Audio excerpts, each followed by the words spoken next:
네, 하박국 3장 말씀 이어서 공부하겠습니다. 지난 시간에 하나님께서 이런 여러 지역들을 이제 언급을 했는데요. 이 여러 지역들 지금 이제 페르시아의 지배를 나중에 이제 바벨론, 페르시아의 다 지배를 받는 그런 곳이지만 결국 이제 이 유대 땅 이스라엘을 둘러싸고 있는 그런 지역들인데 그 모든 지역에 하나님이 임재하시고 그곳에 하나님의 영광, 찬송, 광명, 손, 권능 이런 게 나타난 것이다. 또 그분이 서시고 그분이 보시고 그러면서 그곳이 하나님의 임재에 반응한다 하는 그런 얘기를 했습니다. 근데 그러면 이제 하나님이 임재하셔서 어떤 일을 행하시는가? 지금 이 내용은 이제 하나님이 나중에 이제 바벨론에 대해서 심판을 하신다는 내용입니다. 그래서 이제 하나님이 여기서 이제 임재를 하셨다. 그럼 임재하신 후에 이 3장 8절부터 쭉 아래까지 이어지는 내용은 이제 하나님의 이제 심판, 하나님의 진노에 대한 표현들입니다. 하나님이 진노하셔서 그들을 어떻게 심판하시는가 그런 내용들이 나와 있습니다. 그런 표현들이 이제 계속 그 이제 시적인 표현으로 나와 있을 텐데요. 자, 여호와여 주께서 말을 타시며 구원의 병거를 모시오니 이제 이렇게 이야기하고 또 9절에서는 주께서 활을 꺼내시고 화살을 바로 쏘셨나이다. 이제 이런 식으로 그러니까 뭐 하나님이 직접 병거 요즘 말로 하면 탱크죠. 이제 그걸 모시고 그리고 활을 꺼내서 활을 쏘시고 그러지는 않습니다. 근데 그걸 이제 문학적인 표현으로 하나님이 지금 군대를 동원해서 바벨론을 심판하신다 하는 그 내용을 나타냅니다.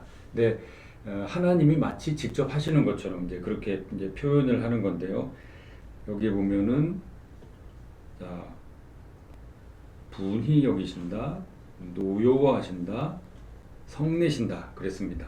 근데 그 대상들이 강, 바다, 강 이런 거죠. 이제 그 온 세상 민족들, 육지에 흐르는 강과 또 흐르는 그 모든 것을 덮고 있는 바다들을 향해서 이렇게 하신다는 건데 이제 온 세상을 가리키는 것을 말합니다. 근데 이제 그 앞에서 우리는 바벨론 군대가 얼마나 강력하고 또 힘이 센지 그래서 모든 민족들이 그 앞에다 굴복하고 침략을 당하고 그런 어려움을 다 당한다, 빼앗긴다 하는 것을 봤는데요. 지금 여기에서는 이 하나님의 군대가 하나님의 심판이 이제 바벨론보다 훨씬 강력하다, 훨씬 강력하다 하는 것을 나타내고 있습니다. 여기에 그 시적 표현 중에 주께서 활을 꺼내시고 9절에 주께서 활을 꺼내시고 화살을 바로 쏘셨나이다 이런 표현이 있는데요. 이거는 좀 다른 표현. 그러니까 활을 꺼내시고 화살을 쏘셨다 그랬는데 이게 무슨 뜻이냐면 민족들에게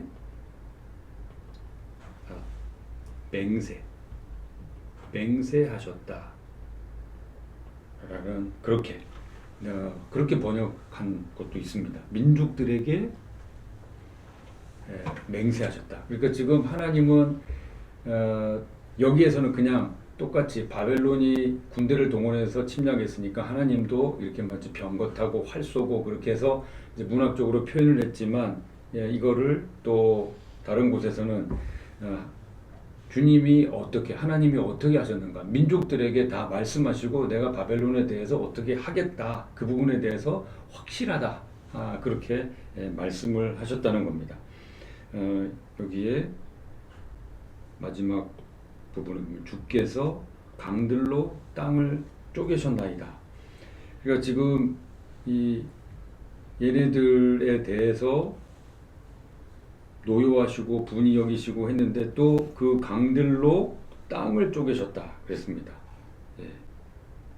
이것은 결국은 하나님이 이제 진노하셨어요.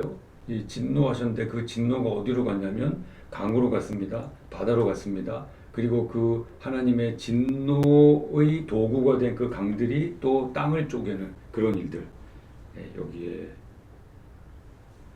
이 성분이 여기고 노여워하고 성내는 이 모든 일들이 다 이런 일로 일어났다는 겁니다. 그러니까 하나님이 이렇게 말씀의 권능을 행하시면서 바벨론에게 이런 일들을 행하실 것이다. 이제 그랬을 때 자연 이 땅은 어떤 반응을 보이는가? 여기에 이제 그 대상들이 나옵니다. 산들이 나오고 창수가 나오고 바다가 나오고 또 아래절에 해와 달이 나오고 땅이 나오고 여러 나라 이렇게 계속해서 이렇게 나오는데요. 이것이 바로 이제 진노의 대상, 하나님의 진노를 직접 경험하는 그 이제 객체가 되는 거죠. 여기에서 산들이 주를 보고 흔들리며 넘치고 소리를 지르며 손을 높이 들었나이다. 여기에서 보면은 이 내용들을 흔들리고 넘치고 소리 지르고 손을 높이 들었다 하는 것은 이 모든 것들이 다 지금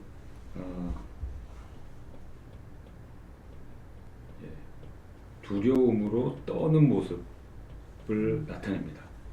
하나님이 진노를 바라시는 그것에 대해서 이제 창수는 비바람이죠. 이 온 세상이 그 앞에서 두려움으로 지금 떨고 있다 하는 건데요. 그러니까 이 구절을 통해서 볼 수 있는 것은 하나님의 권능에 온 세상이 굴복한다 하는 것을 지금 이 절을 통해서 나타내고 있습니다. 여기 이제 계속 하나님의 이제 진노의 도구 그 표현들이 나오는데요. 자, 날아가는 주의 화살과 빛, 화살의 빛, 번쩍이는 주의 광채, 창의 광채. 여기에 지금 무기들이 나오죠. 무기들이 화살, 창 이렇게 나옵니다. 이게 무엇을 나타내는가? 그 아래 노를 바라셨다, 분을 내셨다 하는 이것과 지금 연결이 되고 있습니다. 그래서 성경에서 이제 이런 표현들이 나오면 이게 하나님의 진노, 하나님의 노하심을 나타내는구나를 알 수 있는 거죠. 이것은 곧 지금 하나님의 심판, 하나님이 심판하신다 하는 것을 이야기합니다. 그런데 하나님이 이거 그냥 무작정 바벨론을 이 땅의 제국을 두드려 잡아서 그냥 심판한다, 멸하신다 이런 의미가 아니라 여기에는 하나님의 심판에는 반드시 그 이면에 그 무언가가 있습니다. 자, 우리가 그 성경을 보면서 꼭 새겨야 될 건데요. 하나님이 심판하신다 하면은 그 반드시 그 이면에 있는 게 있습니다. 뭘까요? 하나님이 심판하신다. 그러면 동전의 양면처럼 벌어지는 사건이 있습니다. 하나님의 심판. 그러면 그 심판을 통해서 반드시 하나님의 구원이 일어납니다. 그래서 하나님이 구원하셨다. 그럼 구원을 하신다 그러면 또 뭐가 일어날까요? 심판. 심판과 구원은 늘 같이 일어납니다. 그러니까 예수님이 우리를 십자가를 통해서 구원하셨다고 그러죠. 그러면 십자가를 통해서 구원하셨을 때 그것은 또한 뭐냐면 그 십자가를 통해서 마귀를 심판하신 거예요.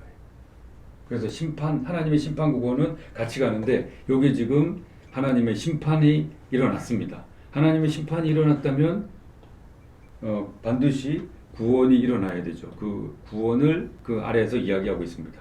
주께서 주의 백성을 구원하시려고 기름 부음 받은 자를 구원하시려고 이 일을 행하셨다 하는 거죠.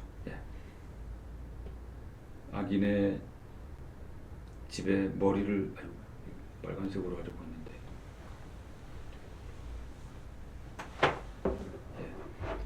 구원하시기 위해서 악인의 집에 머리를 치시며 그 기초를 완전히 다 바닥까지 그러니까 기초를 없게 만드셨다는 거죠. 그리고 그것을 위해서 그들의 창으로 찌르셨나이다. 그들의 오직 주께서 그들의 전사의 머리를 그들의 창으로 찌르셨나이다. 여기에 우리가 또 주목해야 될 건 오직. 그러니까 구원이 오직 주님께만 있다는 겁니다. 오직 주께서. 그러니까 하나님의 백성이라는 사람들이 심판을 받아서 이런 일들을 겪었죠. 해오리 바람처럼 갑자기 몰아닥쳐가지고 엄청난 군사력으로 그 백성을, 그 나라를 망하게 하고 노략질하고 그냥 아주 못살게 구는 그런 일이 있었습니다. 그리고 못되게도 흩트려 하고 가만히 가난한 자 삼키기를 즐거워한다. 하나님이 아주 이제 미워하시는 일인데 그 일을 보고 주의 백성을 구원하시려고, 기름 부음 받은 자를 구원하시려고 오직 주께서 이 일들을 행하셨다는 거죠. 그래서 하나님이 그 앞에서 하나님이 앞에서 임재하셨습니다.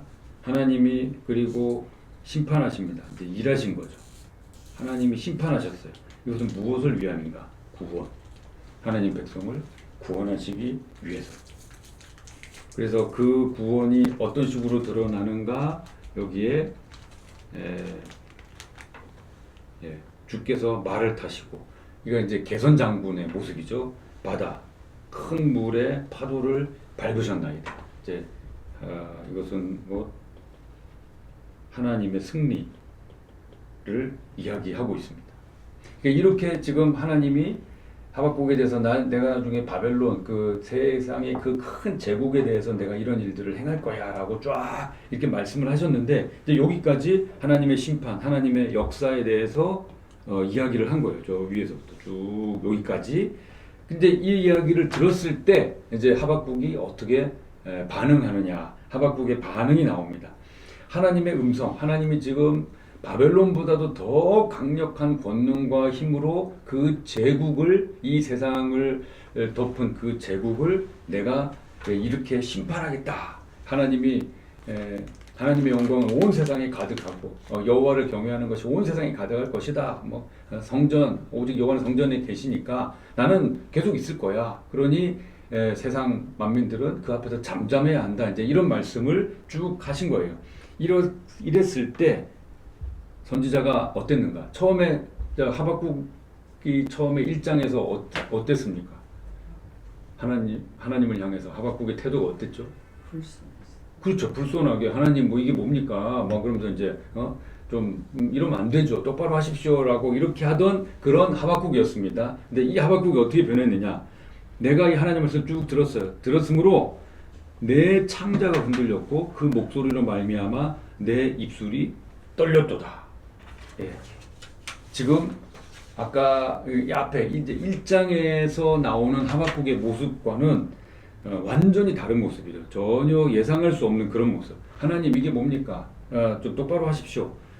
지금 뭐 잘 모르시는 거 아닙니까? 이래서는 안 되는 겁니다라고 하나님 앞에 그렇게 했던, 좋은 말로 호소했던 하박국이 완전히 태도가 달라졌어요. 하나님 말씀을 들었을 때 내가 창자가 흔들렸고 그 음성으로, 하나님의 음성으로 말미암아서 내 입술이 떨렸다. 이게 무엇을 말하는가? 지금 하박국이 하나님의 그 임재, 하나님의 존전, 그 존귀하신 그 앞에서 두려움, 이제 떨림을 고백하는 겁니다. 하나님의 그 음성을 들었을 때 내가 정말 그 하나님의 영광과 권능, 그 임재 앞에서 내가 하나님이 어떻게 분노하시고 어떻게 심판하신가, 그것을 들었을 때, 경험했을 때 이게 온 몸으로 느껴지는 거죠. 그래서 지금 내 창자가 내 속에서 흔들리고 내 입술이 떨렸다고 말하고 있습니다. 그런데 그것뿐만 아니라, 근데 지금 하나님이 하실 일이 있어요. 뭐냐면 바벨론을 먼저 들어서 지금 남유다를 심판하셔야 되는 거예요. 그 일이 너무도 큰 일입니다. 그래서 그와 함께 하나님의 그 놀랍고 크심, 거기에 대해서 두려움과 떨림이 있는 반면에 또 뭐가 있냐면, 무리가 우리를 치러 올라오는 환난 날을 내가 기다림으로 썩이는 것이 내 뼈에 들어왔으며 내 몸은 처소해서 떨리는도다. 그래서 지금 여기에 떨림이 2개 나오죠. 이것은 하나님 존전, 두려움에서 떨림입니다. 그러나 이 아래의 떨림은 무엇인가? 네, 바벨론, 닥쳐올 고난에 대한 떨림입니다. 사람이니까요. 예. 하나님께서 이 일을 행할 거다 그랬을 때 그러면 선지자는 의연하게 예, 나는 하나님이 이거 다 하시니까 저는 괜찮습니다. 뭐 그러면서 그걸 다 그대로 맞이하지 못했습니다. 선지자도 사람이니까 하나님을 믿는다는 사람들도 다 사람입니다. 그래서 한편으로는 하나님의 영광과 그 임재 앞에서 떨리기도 하지만 또 하나는 내가 인생의 고난을 당하면서 그 고난 아직 당하지 않았어요. 그 고난이 이런 게 올 거다 하는 그것만 가지고도 지금 어느 정도냐 당할 일이 너무 무섭기 때문에 여기서 뭐라 그랬냐면 썩이는 것이 내 뼈에 들어왔으며 뼈가 썩는 것 같은 그런 무서운 고통이 있다는 겁니다. 그리고 정말 그것 이상의 고통을 고난을 이제 그 남유다가 멸망하면서 당하게 되죠. 그래서 그것을 그러니까 하나님의 임재와 영광 그 능력 하시는 일을 생각할 때 그 영광과 존전 앞에서 이제 두려워할 수밖에 없고 떨리고 또 이쪽에서도 내가 내가 이제 육신으로 내 삶으로 겪어야 될 일 생각할 때 너무 힘들고 어렵다는 겁니다. 그걸 솔직하게 다 이야기하고 있습니다. 그러니까 이거 두 가지가 뭐냐면 우리 인생에서 겪는 떨림입니다. 두려움이죠. 우리가 인생 살면서 겪는 일. 하나님 앞에서 떨고 또 우리 고난 앞에서 떠는 이제 그런 모습이 되겠습니다. 근데 이제 마무리로 넘어가는데요. 그런데 이제 여기에서 끝나지 않고 그러면 이제 이 하박국이 이런 일들 하나님 앞에서 이 떨림 고난을 앞두고 이제 떨림이 있는데 그럼 이 일들을 어떻게 겪어내는가? 근데 마지막 17절 이하에서는 이것을 신앙 고백, 찬양으로 승화시키는 모습을 볼 수 있습니다.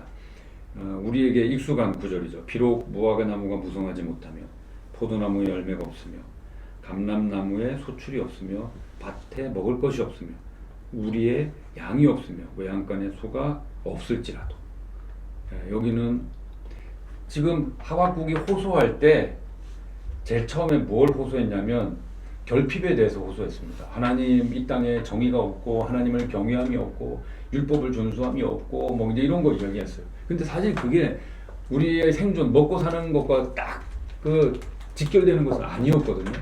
네. 그런데 지금 17절에서 이야기하는 것은 우리의 생존과 아주 직결되어 있는 내용입니다.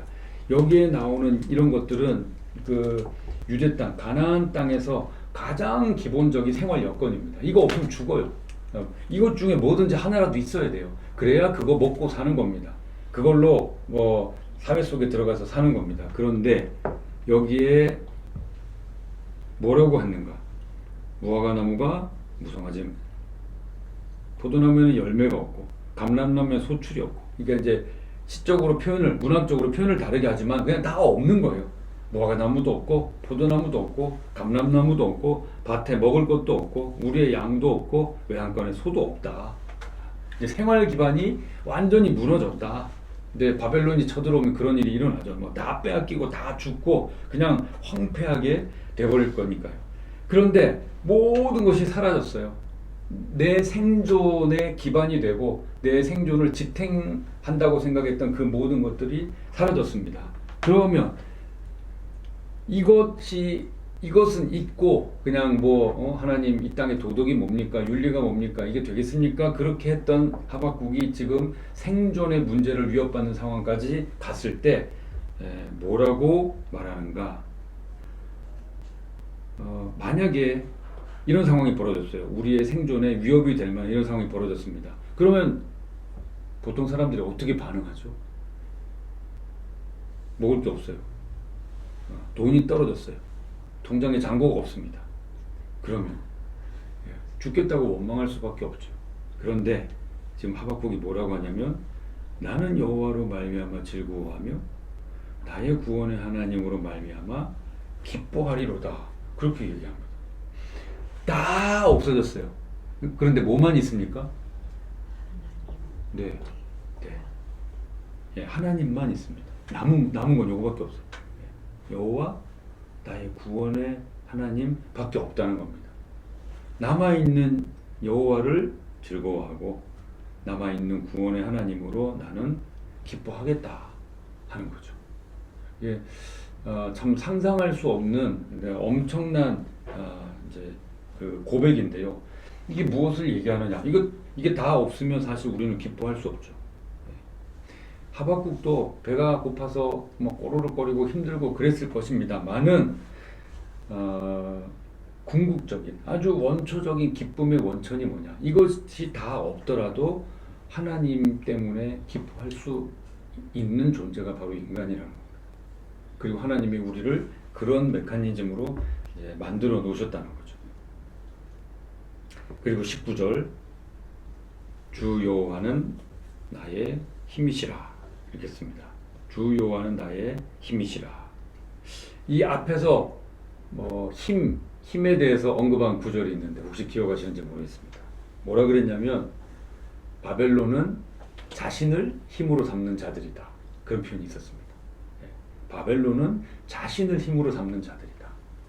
사실 이 이스라엘도 강성할 때 다윗 시대, 솔로몬 시대 겪고 그럴 때는 자기들도 그 병력, 다윗도 자기 그 병력을 세지 않았습니까? 그런 것처럼 자기가 힘이 좀 있는 거 보면은 그냥 자기 스스로를 자기의 힘으로 삼는 것이 바로 우리 인간의 모습입니다. 그런데 모든 것이 없어요. 그냥 이렇게 빈털터리가 되는 이 상황이 되니까 하박국이 이야기합니다. 이제 남유다의 국가됨 이런 것도 다 없고 다 박살이 나고 나니까 뭐라고 고백하느냐? 주 여호와는 다른 표현으로 주 여호와만 나의 힘이시다. 그렇게 고백을 합니다. 그러니까 바벨론은 자신을 힘으로 삼았죠. 바벨론은 스스로를 힘으로 삼았다고 그렇게 이야기했는데 결국 스스로를 힘으로 삼은 존재는 어떻게 됐는가? 망하고 말았습니다. 근데 하나님을 힘으로 하나님을 힘으로 삼을 때 어떻게 되는가? 영원하게 되죠. 왜냐하면 이분이 영원하시니까. 그러니까 하나님의 영원함을 의지할 때 우리가 그 영원함을 얻게 된다는 겁니다. 그래서 그렇게 1장에서 힘들고 우울하고 괴로움을 토로했던 하박국이 이렇게 표현합니다. 나의 발을 사슴과 같게 하사 나를 나의 높은 곳으로 다니게 하시노이다. 벌떡벌떡 뛰면서 춤을 추는 것 같이 그렇게 하는 거죠. 마지막에 이렇게 표현하고 있어요. 이 노래는 지휘하는 사람을 위하여 내 수금에 맞춘 것이니라. 3장을 시작할 때 시기오노시라고 했습니다. 시기오노. 이게 사실은 슬픔의 노래예요. 슬픔의 노래. 이제 이런데 분이 슬픔의 노래인데 리듬은 어떠냐? 격렬합니다. 그러니까 이게 이제 모순이죠. 아이러니입니다. 슬픔의 노래라면 이제 이런 분위기로 가야 되는데 리듬은 격렬해요. 그러니까 이 노래는 힘들고 어렵고 슬픈데 왜냐하면 지금 닥쳐올 고난이라 이게 너무 힘드니까. 그런데 리듬은 어떤 식이냐면 댄스 뮤직 같은 거죠. 격렬하게 몸을 흔들면서 그렇다는 겁니다. 그러니까 지금 이 하박국이 지금 받아들여야 되는 상황이 이제 모순이에요. 모순. 지금 나라는 이런데 하나님이 뭡니까? 나는 바벨론 들어서 심판할 거야. 하나님 이거 말이 안 되는데요. 이거 앞뒤가 안 맞습니다. 모순입니다. 그런데 하나님이 아니 모순 아니야. 그러면서 내가 이 역사를 다 주관하면서 내가 이거 이렇게 할 거야라고 했을 때 지금 하박국은 하나님의 구원의 메시지를 들음과 동시에 또한 자기가 아직 일어나지도 않는 그 바벨론의 그 강력한 그 군대의 그 무서움을 겪어야 되는 일이 남은 거죠. 그랬을 때 이 3장 16절에서 하나님에 대한 떨림과 이 세상살이에 대한 떨림을 같이 갖고 가는 이 모순과 같은 이런 삶을 보이는 것처럼 마치 지금 이 하박국에 흐르는 이 시기온옷이라는 이 뭐랄까요, 악상 기호, 그것도 그렇다는 겁니다. 그래서 지금 하박국은 그런 면에서 우리가 사는 모습하고 비슷한 거죠. 이 내용을 볼 때 지금 여기서부터 이 내용, 이 전체의 내용을 볼 때 이것은 곧 1장에서 하박국이 호소했던 하박국 호소의 그 답을 얻은 모습입니다. 그러니까 이 세상은 아니 하나님이 다스리신다면서 왜 이렇게 세상이 모순됩니까? 교회도 엉망진창이고 세상도 엉망진창이고 막 이제 하박국이 그렇게 호소했는데 하나님은 엉망진창을 방치하는 것이 아니라 거기에 무슨 뜻을 갖고 있으며 결국은 하나님의 거룩하심과 그 높으심을 다 드러낼 것이다 하는 거죠. 그래서 이것을 신약적으로 표현하면 히브리서 10장 38절 오직 의인은 뭐로 산다고요? 믿음으로 말미암아 살리라 그렇게 나옵니다. 또 히브리서 11장 38절에는 이렇게 믿음으로 사는 사람들, 히브리서 11장이 믿음장이죠. 오직 의인은 믿음으로 말미암아 살리라. 그래서 11장에서는 그 믿음으로 그렇게 흐름을 시대를 거슬러 산 사람들이 쭉 나옵니다. 그리고 마지막 부분에 가서 뭐라고 하냐면 이런 사람들은 세상이 이런 사람들을 이런 사람들을 감당할 수 없다. 그렇게 나옵니다. 세상이 이런 사람들을 감당할 수 없다. 감당치 못하느니라. 그러니까 하박국은 그런 답을 얻었어요.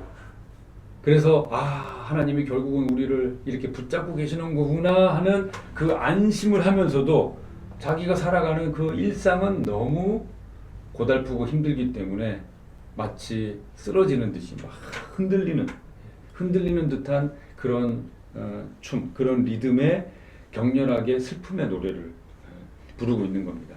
그런 면에서 이것이 바로 이 종말의 시대를 사는 성도의 모습이죠. 하나님이 결국은 이 땅을 심판하실 것입니다. 그 진노로 심판하실 텐데 그러면은 그 심판 속에서 성도도 그 일들을 겪기도 할 것입니다. 아주 결정적인 순간에는 성도를 구원하시겠지만 그러나 역사를 볼 때 성도도 그 고난 속에서 그러니까 이 땅이 올여름 엄청 더웠습니다. 성도도 더워요. 왜 이 땅에 살기 때문에 올겨울 엄청 추워진다고 하죠. 그러면은 우리는 기도하면 안 추울까요? 아니요. 성도도 춥습니다. 그렇게 그러니까 하나님의 역사를 바라면서도 그 하나님의 역사심이 확 닥쳐왔을 때 그 앞에서 다치 고통받을 수밖에 없는 두려워 떨 수밖에 없는 그 성도의 모습 그런 면에서 하박국은 종말의 시대를 사는 성도의 모습이라고 할 수 있는 거죠. 그래서 우리가 이 시대를 어떻게 살 것인가 여기에 나와 있는 대로 오직 하나님을 나의 힘으로 삼아서 하나님을 즐거워하고 하나님을 기뻐하고 그 근거가 뭐냐면 하나님이 그 일을 행하시는 궁극적인 이유가 뭐냐면 우리를 구원하시기 위함이다 하는 거죠. 그래서 이 일을 바라면서 나의 구원의 하나님 이 하나님에 대한 고백으로 이 힘들고 어려운 세상 이 두 가지 떨림을 가지고 하나님의 존전에 대한 떨림과 이 세상 힘든 세상에 대한 그 떨림을 가지고 겸손하게 그리고 또 우리의 정체성을 확고히 하면서 살아가는 우리가 되기를 바랍니다. 이렇게 하박국 공부 모두 마치도록 하겠습니다. 함께 해주셔서 고맙습니다. 고맙습니다.